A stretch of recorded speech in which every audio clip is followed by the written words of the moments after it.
இன்றே சப்ஸ்கிரைப் செய்து உங்கள் ஃபேவரட் ஷோகளை காணுங்கள். இந்த உலகத்துல யார் தேடி போனாலும் கண்டுபிடிக்கவே முடியாத மோகினி பிசாசுகள் வாழ்ற இடத்துல அந்த சித்தார்த் மரண வழியில செத்துக்கிட்டு இருக்கான். மோகினி பிசாசுகளுக்கு பிடிச்ச இந்த கண்ணாடி வளையல்களை அவங்களுக்கு உணவா இங்க நான் பூஜை செய்ய செய்ய சித்தார்த் முழங்கால் வரைக்கும் கல்லா இருக்கிறது அடுத்து அவன் இடுப்பு வரைக்கும் கல்லா மாறிடும்.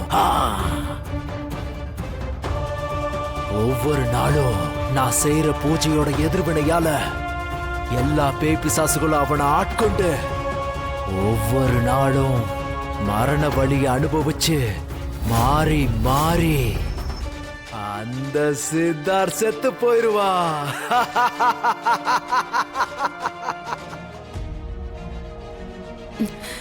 நம்மளோட கணிப்பு மட்டும் சரியா இருந்தா அவங்க இந்நேரம் அவங்களோட அடுத்த பிளானுக்கு ரெடியா இருப்பாங்க.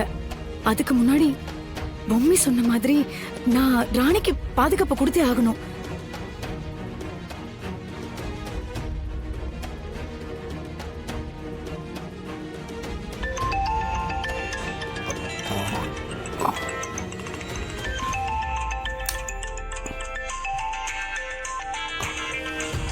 ஜான்சி மேடம் இந்த நேரத்துக்கு ஃபோன் பண்ணியிருக்காங்க, என்னன்னு தெரியலையே. ஹலோ, சொல்லுங்க ஜான்சி மேடம், என்ன இந்த நேரத்தில் கால் பண்ணியிருக்கீங்க? சார், வீட்ல யாரெல்லாம் இருக்காங்க? ஏன் மேடம், எல்லாரும் வீட்டில் தான் இருக்காங்க. முதல்ல சாவித்ரி, ரகுவரன், தமன்னா இவங்க 3 பேருமே வீட்ல தான் இருக்காங்களான்னு கொஞ்சம் போய் பாருங்க. இதோ உடனே போய் பார்க்குறேன் மேடம், நீங்க லைன்ல இருங்க.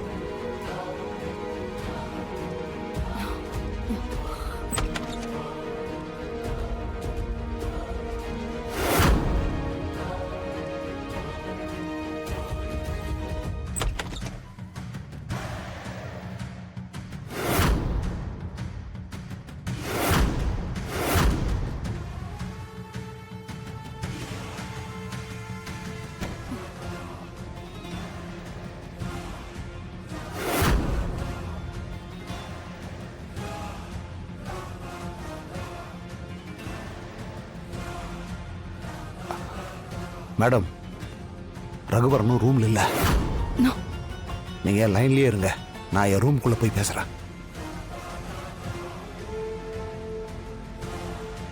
மேடம், அவங்க 3 பேருமே ரூம்ல இல்லையே. அவங்க 3 பேரும் இந்த நேரத்துல எங்க போயிருப்பாங்க? உங்களுக்கு ஏதாவது ஐடியா இருக்கா? இல்ல மேடம், என்னால எதையுமே கெஸ் பண்ண முடியல.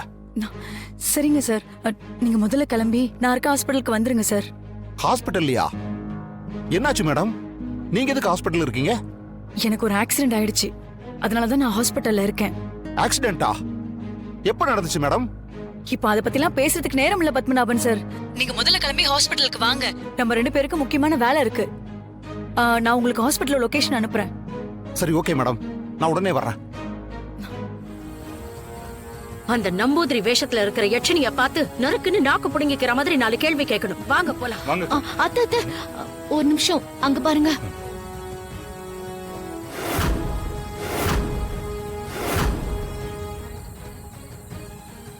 வரட்டும்.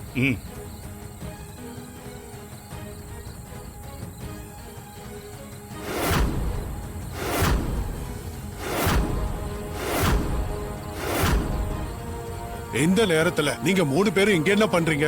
ஓ, நாங்க உன்ன கேள்வி கேட்கணும்னு நினைச்சா நீ முந்திக்கிட்டு எங்களை கேள்வி கேக்குறியா? என்ன முன்னால வாய்க்கிழியே பேசுவ, இப்ப என்ன பேச்சே காணும்? இத பாரு, நாங்க உன்னை நம்பணும் பாரு, எங்க மூளைய செருப்பால அடிச்சுக்கணும். நீ எங்க கிட்ட என்ன சொன்ன, ஆனா இப்ப என்ன பண்ணிக்கிட்டு இருக்க? இங்க பாரு, நாங்க உன்னை ரொம்ப நம்பணும். எங்க கிட்ட என்ன சொன்ன, ஆனா இப்ப நீ என்ன செஞ்சுக்கிட்டு இருக்கன்னு உனக்கே தெரியுதா? 9 நாள் கழிஞ்சதுக்கு அப்புறம் அந்த சாஸ்திர சம்பிரதாயம் நடந்து முடிஞ்சதுக்கு அப்புறம் தான் அந்த ராணிக்கு கர்ப்பகால வயிறு வெளியே தெரியும்னு நீ தானே அன்னைக்கு வீட்டுக்கு வந்தப்ப சொல்லிட்டு போன. அன்னைக்கு நைட்டு உன் வீட்டுக்கு வந்து உன்னை பார்த்து பேசும்போது நீ என்ன சொன்ன? ஆமா, நீங்க என்னோட வீட்டுக்கு எப்போ வந்தீங்க? நான் எப்போ உங்க 3 பேர்கிட்டயும் பேசினேன்? ஏய், இத பாரு, இந்த தில்லாலங்கடி வேலை எல்லாம் எங்க கிட்ட வேணாம். உன்னை விட சூப்பரா எங்க 3 பேருக்கும் நடிக்க தெரியும். ஒழுங்கு மரியாதையா எங்களுக்கு சத்தியம் செஞ்சு கொடுத்த மாதிரி சொன்ன வாக்க காப்பாத்து. இல்லனா நம்பூதிரி உடம்புக்குள்ள இருக்கிறது நீதான்னு நாங்க எல்லார்கிட்டயும் சொல்லிடுவோம். அப்போ இவங்க 3 பேரும் எச்சினிய பார்த்திருக்காங்க. இவங்க 3 பேரும் எதுக்காக எச்சினிய பார்க்கணும்? இவங்க 3 பேருக்கும் எச்சினிக்கு ஏதோ தொடர்பு இருக்கு. ஆதியம் அது என்னன்னு கண்டுபிடிக்கணும். அதுக்கு அவங்களுக்கு தெரிஞ்ச எச்சினியாவே பேச்சு கொடுத்து தான் கண்டுபிடிக்கணும். நீங்க சொன்ன வேலையை இப்ப ஆரம்பிக்க தான் நான் போயிட்டு இருக்கேன். கிழிச்ச. இதுக்கப்புறம் நீ ஆரம்பிச்சா என்ன, ஆரம்பிக்கலனா என்ன? எல்லாம் போச்சு. அதான் அந்த ராணிக்கு கர்ப்பகால வயிறு வந்துருச்சு. அத்த, இதுக்கப்புறம் இந்த எச்சினிய நம்பிட்டு இருந்தோம்னா வேலைக்கே ஆகாது. அந்த பொம்மைய எப்படி நம்ம துடிக்க துடிக்க கொன்னமோ அதே மாதிரி அந்த ராணியையும் எப்படி கொல்லணும்னு எங்களுக்கு நல்லாவே தெரியும்.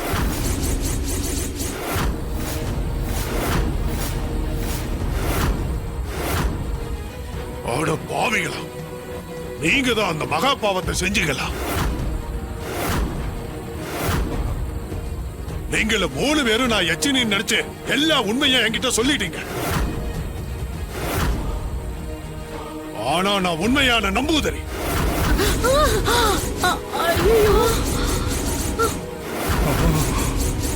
ஐயோ, நம்பூதிரியா? எழுதி வச்சுக்கோங்க, இனி உங்க 3 பேரோட அழிவை யாராலையும் தடுத்து நிறுத்தவே முடியாது. ஐயோ, நீங்களை எப்போ என்ன செய்யணும்னு எனக்கு நல்லாவே தெரியும்.